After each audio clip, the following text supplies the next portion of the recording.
So hello dear students, welcome to this session of ICT Virtual Classroom। ICT Virtual Classroom के इस session में आप सभी का एक बार फिर से स्वागत है। मेरा नाम है Rajesh Chamola, teacher physics ICT Virtual Classroom Dehradun से। और इस सेशन में हम लोग बात करेंगे क्लास 11th के फिजिक्स सब्जेक्ट के ऊपर, कक्षा 10 विषय भौतिक विज्ञान के ऊपर। तो चलिए आप लोग सीट्स ले लीजिए, अपनी पोजीशन पर बैठ जाइए, और जो बच्चे बैठे नहीं अभी अपनी पोजीशन ले लीजिए, अपनी सीट्स पर बैठ जाइए, और जो बैठ चुके हैं अपने कॉपी पेन निकाल करके रेडी हो जाइए। आज की क्लास में भी आपको काफी मजा आने वाला है, क्योंकि आज भी हम लोग कुछ न्यूमेरिकल्स सॉल्व करने वाले हैं। तो जब न्यूमेरिकल्स करते हैं तो आप लोग उसे साथ में सॉल्व करते हैं और आपको कुछ इंटरेस्ट आता है, ये हमने देखा है। तो आज की क्लास में भी हम कुछ ऐसे ही न्यूमेरिकल्स करने जा रहे हैं जो हम पिछले कुछ टाइम से कर रहे हैं। चलिए, तो मैं उम्मीद करता हूँ आप सबके सब फिट फाइन हेल्दी होंगे, बिल्कुल रेडी होंगे क्लास के लिए। सो आप लोग अपना ध्यान अपनी अपनी स्क्रीन पर लगा कर बैठ जाइए। हम चलते हैं स्मार्ट बोर्ड की स्क्रीन पर। तो डियर स्टूडेंट्स, फॉर्मूला आपको याद रखना है, फॉर्मूला कौन सा है, तो इसके बाद ही हम क्वेश्चंस को करेंगे। ये फॉर्मूले आपको याद होंगे, है ना, हमने प्रीवियस क्लास में देखे हैं ये फॉर्मूलाज, ठीक है। तो एक बार दोबारा से रिवाइज करते हैं आज की क्लास में फॉर्मूलाज को। हमने बात करी है टी यानी किसी प्रक्षेप्य का समय काल, एच मतलब अधिकतम ऊंचाई, आर मतलब उसका क्षैतिज परास, उसके लिए जो फॉर्मूला है यहाँ पर लिखे हुए, ठीक है। अब हम जो है इस पर कुछ क्वेश्चंस को और करते हैं। चलिए, तो क्वेश्चन कुछ इस प्रकार से है,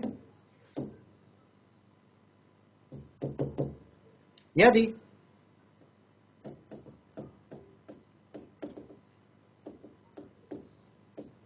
प्रक्षेप्य की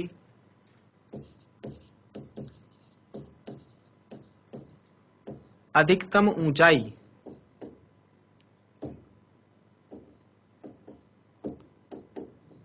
यदि प्रक्षेप्य की अधिकतम ऊंचाई 30√3 मीटर हो तथा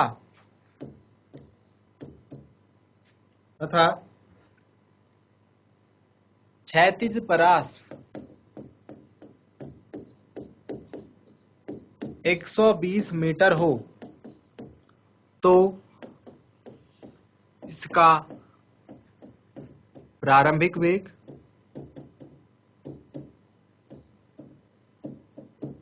एवं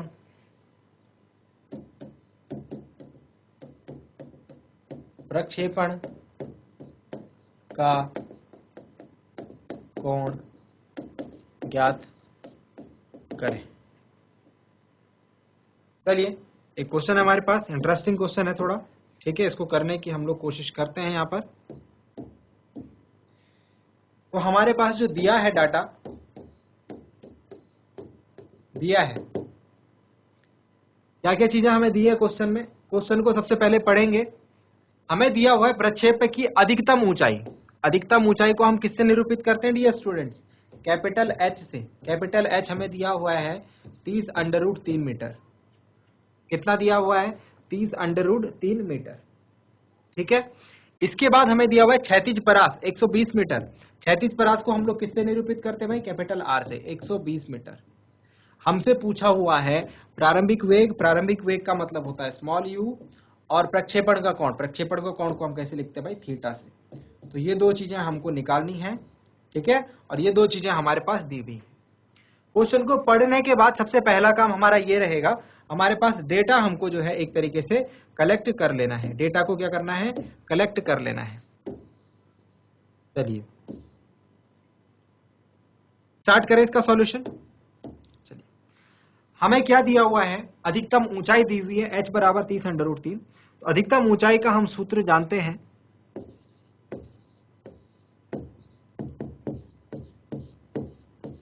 अधिकतम ऊंचाई का फॉर्मूला क्या है भाई?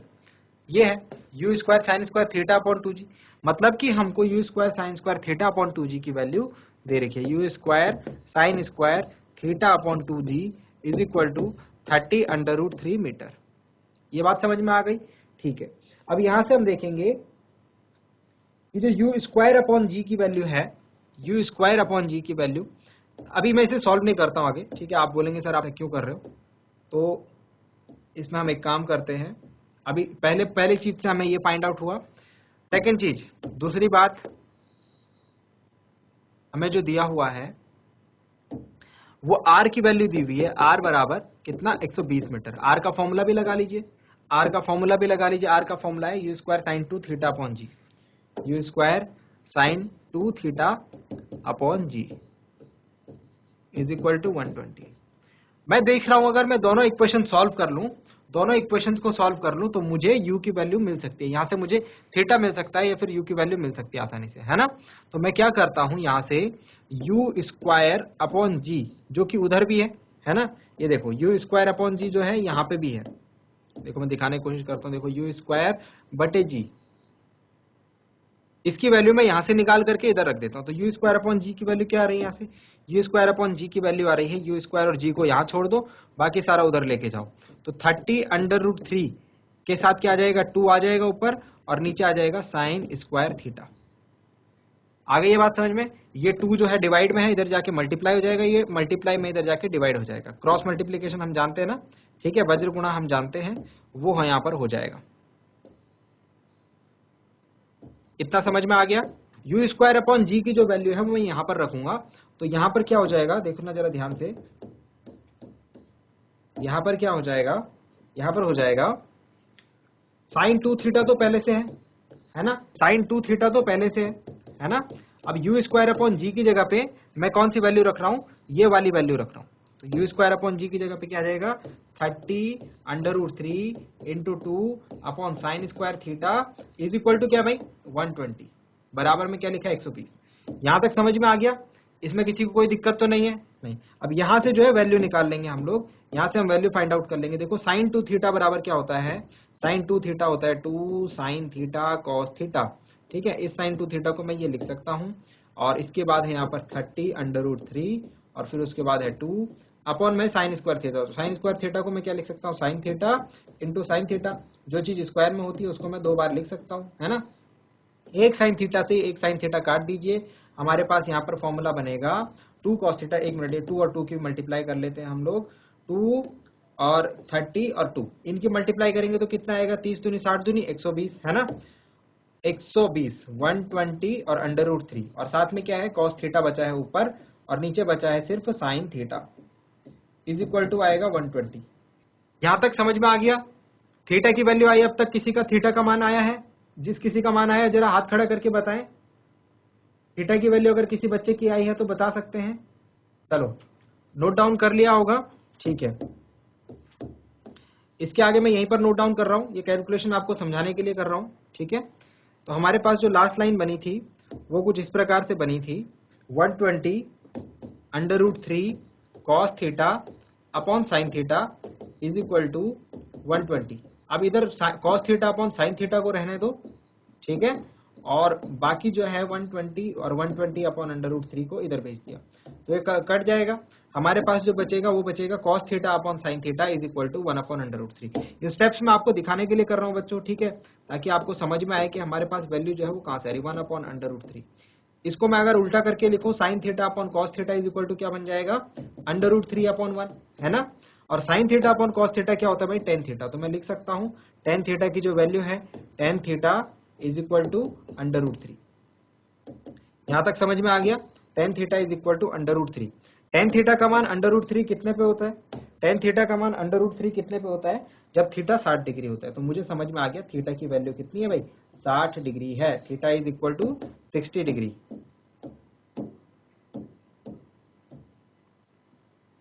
यहां तक समझ में आ गया। प्रक्षेपण का कोण, प्रक्षेपण का कोण सबको समझ में आ गया है, आई थिंक आ गया है समझ में। ये डेटा हमको दिया हुआ था क्वेश्चन में, ठीक है, और इसके बेसिस पर हमने अपना आंसर जो है फाइंड आउट करा है। ये डेटा दिया हुआ था, इसके आधार पर हमने अपना आंसर निकाला है, ठीक है। यहां तक नोट डाउन हो गया। थीटा की वैल्यू जो है हमारी आ चुकी है, ठीक है। Theta is equal to 60 degree हमारा आंसर आ चुका है। नेक्स्ट वैल्यू हम यू की निकालते हैं, नेक्स्ट वैल्यू हम यू की निकालते हैं। तो यू को निकालने के लिए क्या करेंगे, देखो ना जरा ध्यान से, यू को निकालने के लिए हम क्या करेंगे, थीटा की वैल्यू 60 आ चुकी है। अब क्वेश्चन हमारे पास चेंज हो गया, हमारे पास जो वैल्यूज हैं बच्चों वो कुछ इस प्रकार से हैं। एच की वैल्यू हमें दी हुई है 30√3, ठीक है। आर हमको दिया हुआ है 120 मीटर, ठीक है। थीटा हमको अभी अभी मिला है 60 डिग्री और हमको क्या निकालना है, यू निकालना रह गया। तो कोई सा भी एक फॉर्मूला लगा लीजिए, आप कोई सा भी एक फॉर्मूला लगा लीजिए। सपोज मैं h इज इक्वल टू 30√3 वाला फॉर्मूला लगा रहा हूँ, ठीक है। h का फॉर्मूला जो है क्या होता है, अभी बताया था आपको, h इज इक्वल टू होता है u square sine square theta upon 2g। तो इस फॉर्मूला से आप लोग निकाल सकते हैं। तो u square sine square theta upon 2g is equal to 30√3, ठीक है। u square sine square theta upon 2g is equal to 30√3। यहाँ पर थीटा की वैल्यू रख लीजिए, जो जो वैल्यूज आपके पास उपलब्ध हैं वो सारी रख लीजिए। साइन स्क्वायर थीटा की जगह आ जाएगा 60 डिग्री अपॉन 2g, मतलब 2 और g की वैल्यू कितनी ले लें, 10 ले लो, ठीक है।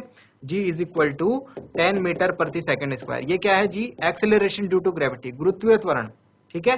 10 मीटर प्रति सेकंड स्क्वायर ले लीजिए। वैसे 9.8 रहेगा, क्वेश्चन में आपको दिया रहेगा, तो ठीक है 30√3। इसे अगर सॉल्व करें तो हमारे पास जो वैल्यू निकल के आ रही है, u square is equal to 30√3 into 2 into 10 upon sine square 60। Sine square 60 मतलब साइन 60 डिग्री का स्क्वायर। साइन 60 का मान आप सभी जानते होंगे। साइन 60 की वैल्यू हम जानते हैं कितनी होती है, √3/2। कितनी होती है, √3/2, ठीक है। तो √3/2 का स्क्वायर कर लेंगे, 30√3 इंटू 2 इंटू 10 अपॉन √3/2 का स्क्वायर, ठीक है। तो u square will be equal to 30√3 into 2 into 10 upon √3 का स्क्वायर 3 होगा, 2 का स्क्वायर 4 होगा। ये 4 जो है ना, ये 4 ऊपर चला जाएगा गुणा में यहाँ पर, ठीक। अब इसे फाइनली कैलकुलेट कर लेते हैं। तो u square is equal to आएगा हमारे पास, ये 3 से 30 कट गया है 10 टाइम्स, ठीक है।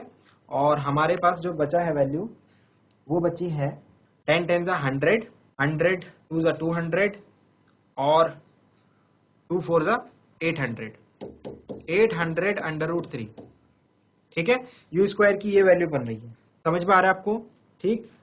तो इस तरीके से हम इसके ऊपर अंडर रूट लगाएंगे, u इज इक्वल टू √800√3 का स्क्वायर रूट। तो ये हमारे पास आंसर रहेगा मीटर प्रति सेकंड, ठीक है। बेसिकली हमें समझना है कि क्वेश्चन को किस प्रकार से करना है। एग्जाम में आपके पास जो वैल्यूज रहेंगी वो अलग रहेंगी, ठीक है। वैल्यूज अलग रहेंगी तो आपका आंसर कुछ दूसरा आएगा, आंसर आपका इजीली आ जाएगा। खैर कैलकुलेशन वाले पार्ट पे हमको ध्यान नहीं देना है। अगर किसी की कैलकुलेशन ठीक है बच्चों, अगर आपकी, तो कैलकुलेशन वाले पार्ट पे ध्यान नहीं दीजिए, आप ध्यान इस पे दीजिए कि क्वेश्चन को सॉल्व किस तरीके से किया जाए। ठीक हो गया, समझ में आ गया है, नोट डाउन कर लीजिए। चलिए एक क्वेश्चन और कर लेते हैं। क्वेश्चन है, एक प्रोजेक्टाइल मोशन इस प्रकार से हो रहा है। देखो कल भी बताया था, आज भी बता रहे हैं, इस प्रकार से, मतलब वस्तु को फेंका और फिर वस्तु जो है वापस घूम करके जमीन पर आ गई। तो इसको हम कहते हैं ग्राउंड टू ग्राउंड, जमीन से जमीन तक, ठीक है। ग्राउंड टू ग्राउंड मतलब जो वस्तु जमीन से प्रक्षेपित करी थी वो वापस गिर करके कहां पर आ गई, जमीन पर आ गई, ठीक है। इस प्रकार का प्रक्षेपण गति हो रही है अभी, ठीक है। तो मैं सिर्फ लिख रहा हूं एक प्रक्षेप्य गति, उसका मतलब क्या है, इस प्रकार की गति। तो लिखना, किसी प्रक्षेप्य गति में, किसी प्रक्षेप्य गति में प्रारंभिक वेग के क्षैतिज एवं ऊर्ध्व घटक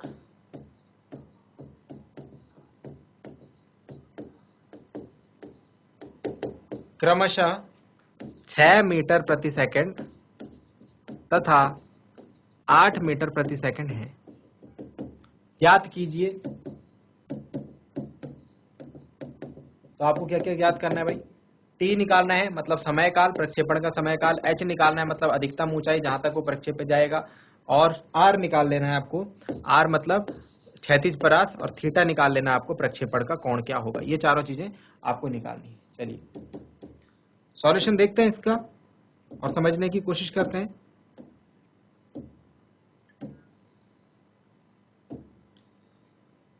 चलिए तो रेडी है नोट डाउन करने के लिए। देखो बच्चों क्वेश्चन को किस तरीके से करेंगे, क्वेश्चन को समझना है। अभी हमें वैल्यूज, हमें पूछा हुआ है टी एच आर और थीटा की वैल्यूज। तो टी एच आर और थीटा की वैल्यूज के लिए हमको क्या चाहिए होता है, बेसिकली अगर मैं टी का फॉर्मूला देखूं, समय काल का फॉर्मूला देखूं, तो 2u sin थीटा अपॉन जी है, जिसमें से हम जानते हैं कि जी की वैल्यू तो हमें हमेशा पता होती है। चलो पहले वैल्यूज, मैंने कहा वैल्यूज लिख लेते हैं, जो भी वैल्यूज हमें दी होती है क्वेश्चन में, पहले उन्हें नोट डाउन कर लेते हैं। क्षैतिज घटक और ऊर्ध्व घटक, देखो प्रारंभिक वेग को मैं u से डिनोट करता हूं। प्रारंभिक वेग क्या है, u, ध्यान से देखना, प्रारंभिक वेग का क्षैतिज घटक, प्रारंभिक वेग का क्षैतिज घटक, प्रारंभिक वेग का क्षैतिज घटक होगा u cos थीटा। समझ में आ रहा है? और प्रारंभिक वेग का ऊर्ध्व घटक क्या होगा? याद आ गया होगा आपको? अब याद आ गया होगा। प्रारंभिक वेग का ऊर्ध्व घटक होगा u sin थीटा। इसको मैं इस तरीके से भी लिखता हूं, u cos थीटा को मैं ux बोलता हूं, क्षैतिज घटक को ux से हम डिनोट करते हैं और ऊर्ध्व घटक को हम uy से डिनोट करते हैं। मतलब क्या होता है? u cos theta u sin theta. Value हमको क्या क्या दे रखी है? u cos थीटा हमको दे रखा है 6 मीटर प्रति सेकंड और u sin थीटा हमको दे रखा है 8 मीटर प्रति सेकंड। क्या ये बात समझ में आ गई है? जो क्वेश्चन में हमको वैल्यू दी हुई है, क्या हमें वो बात समझ में आई है? ठीक है, तो सबसे पहले हमें फाइंड आउट करना है, सबसे पहले हमें ज्ञात करना है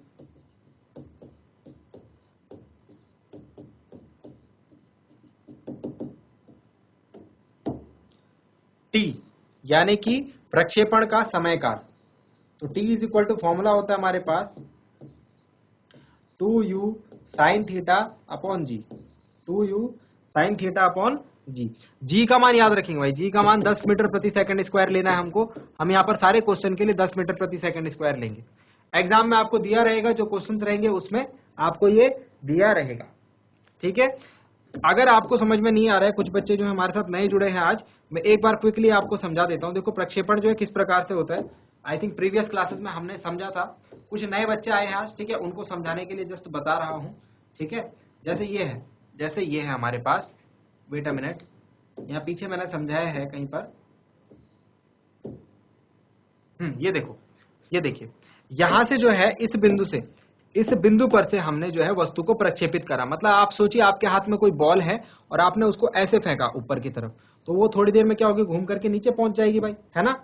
अब आपने उसको जब फेंका तो आपने उसको कुछ वेग दिया होगा, ये उसका प्रारंभिक वेग है, ये u क्या है? उसका प्रारंभिक वेग है, जिस वेग से आपने उसको फेंका। क्योंकि आप जानते हैं वेग क्या होती है? एक सदिश राशि होती है, एक वेक्टर क्वांटिटी होती है, और सदिश राशियों को हम उसके दो परस्पर लंब घटकों में वियोजित कर सकते हैं। कोई भी सदिश होगा उसे हम उसके दो घटकों में वियोजित कर सकते हैं। तो ये रहा हमारा वेग, ठीक है, इस दिशा में वेग है, ठीक है। तो इसके दो परस्पर लंब घटक, एक ये वाला होगा और एक ये वाला होगा। जो क्षैतिज दिशा के साथ होगा, यानी कि आप ऐसा समझ सकते हैं, जो एक्स अक्ष के साथ होगा उसे हम कहेंगे उसका क्षैतिज घटक u cos थीटा, यानी ux भी लिख सकते हैं। और जो y अक्ष के साथ होगा यानी लंब दिशा में होगा उसे हम कहेंगे u sin थीटा, यानी uy, उसे हम कहेंगे उसका ऊर्ध्व घटक। ये हम पहले डिस्कस कर चुके हैं ये, ठीक है। आप लोग अगर जो नए जुड़े हैं आज, ठीक है, तो आप लोगों को थोड़ा सा ये समस्या हो रही होगी, बट हम इसको पहले कवर अप कर चुके हैं, तो उसी से आगे समझा रहा हूँ यहाँ पे, ठीक है, उसी से आगे की बात यहाँ पर बता रहा हूँ। चलिए, तो हमने क्या करना है, 2u sin थीटा अपॉन जी फाइंड आउट करना है। तो ये u cos theta u sin theta क्यों लिखा मैंने, समझ में आ गया? ठीक है, अब देखिए t इज इक्वल टू क्या वैल्यू हमारे पास, 2u sin थीटा अपॉन जी। तो t को मैं ऐसे लिख सकता हूँ 2 upon g into u sine theta. क्या मैं ऐसे लिख सकता हूँ? बिल्कुल लिख सकता हूँ। और u sin थीटा की जगह पे मैं ये वैल्यू रख लेता हूँ, क्योंकि u sin थीटा बराबर कितना है? 8 मीटर प्रति सेकंड। तो ये क्या हो जाएगा? t is equal to 2 upon G, और u sin थीटा की वैल्यू कितनी है भाई? 8, और g की वैल्यू मैंने क्या बताया कितनी है? 10। तो 2 गुणा 8 बटे 10 हो जाएगा। इसे सॉल्व कर लीजिए, 2 पंजे 10, t इज इक्वल टू आ जाएगा 8 बटे 5। 8 बटे 5 को अगर मैं सॉल्व करूँ, 8 बटे 5 को अगर सॉल्व करें तो कितना आएगा भाई? 1.6 सेकेंड, ठीक है, 1.6 सेकेंड आएगा हमारा इसका आंसर। तो फर्स्ट पार्ट का आंसर किस प्रकार से है, समझ गए आप सब इस बात को? ठीक है, ये हमारा फर्स्ट आंसर है 1.6 सेकेंड। नेक्स्ट पार्ट करते हैं, सेकंड क्वेश्चन। इसका सेकंड क्वेश्चन करते हैं। अब आप समझ गए होंगे कि क्वेश्चन को किस प्रकार से करना है, तो सेकंड क्वेश्चन पे चलते हैं। सेकंड क्वेश्चन में हमको क्या फाइंड आउट करना है? सेकंड क्वेश्चन में हमको फाइंड आउट करना है h, ठीक है। h क्या है? प्रक्षेपण की अधिकतम ऊंचाई, प्रक्षेपण की अधिकतम ऊंचाई। क्या फॉर्मूला होता है? फॉर्मूला होता है u square sine square theta upon 2g, u square sine square theta upon 2g। अब ध्यान दीजिए, जब इसका भी स्क्वायर है, इसका भी स्क्वायर है, तो क्या मैं लिख सकता हूं इसको ऐसे, u साइन थीटा का होल स्क्वायर, जब u का भी स्क्वायर है और साइन का भी स्क्वायर है तो मैं इसको u साइन थीटा का होल स्क्वायर लिख सकता हूँ अपॉन 2g। और u साइन थीटा की वैल्यू तो हमें ज्ञात है, क्या ज्ञात है, 8 मीटर पर सेकेंड। तो बस यहाँ पे वैल्यू रखनी है, मतलब 8 का स्क्वायर अपॉन 2g, और g की वैल्यू कितनी है 10। तो 8 का स्क्वायर को मैं लिख सकता हूँ 8 इंटू 8 अपॉन 2 इंटू 10, 2 से कट जाएगा, 2 4 जा 8, फिर 2 इसको लिखिए 8 4 जा 32 अपॉन 10, 32 अपॉन 10 मतलब कि h बराबर 3.2 मीटर। ये आया है हमारा सेकंड पार्ट का आंसर। ठीक हो गया, दो आंसर्स आ चुके हैं। Third part r is equal to हम जानते हैं क्षैतिज परास का जो फॉर्मूला होता है, क्षैतिज परास का जो सूत्र होता है वो होता है, देखो यहाँ पे u square sine 2 theta upon G, u square sine 2 theta upon G,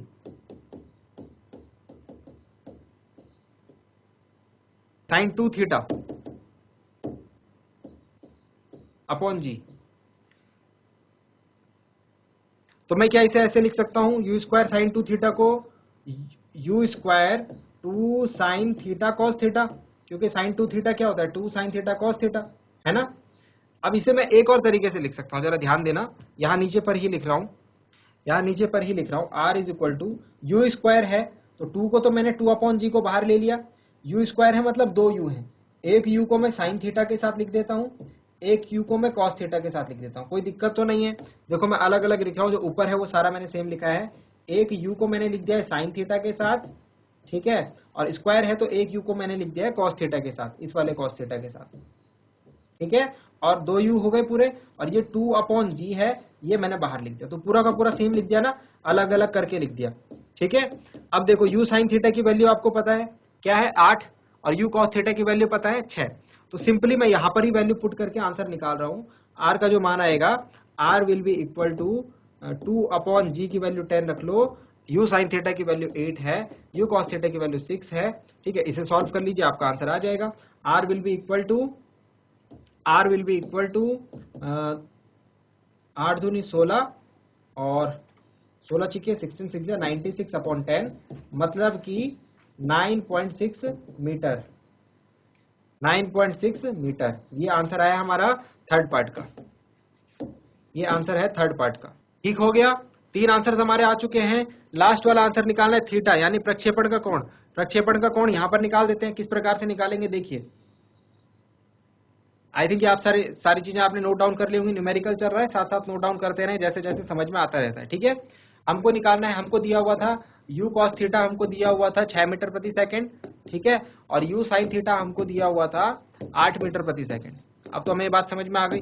u cos theta और u sin थीटा का हम क्या कर लेते हैं, रेशियो निकाल लेते हैं, तो हम इनको भाग कर लेते हैं। u cos थीटा, एक काम कीजिए, u sin थीटा को u cos थीटा से भाग कीजिए, तो u sin थीटा बटे u cos थीटा जब मैं करूंगा तो sin थीटा कितना है भाई 8, और cos थीटा कितना है 6, ठीक है, u से u कट जाएगा, ये 8 और 6 2 3 6 2 6 8, तो sign theta upon cos theta क्या होता है भाई, टेन थीटा होता है, साइन बटे कॉस क्या होता है टेन थीटा, तो tan theta is equal to 4/3।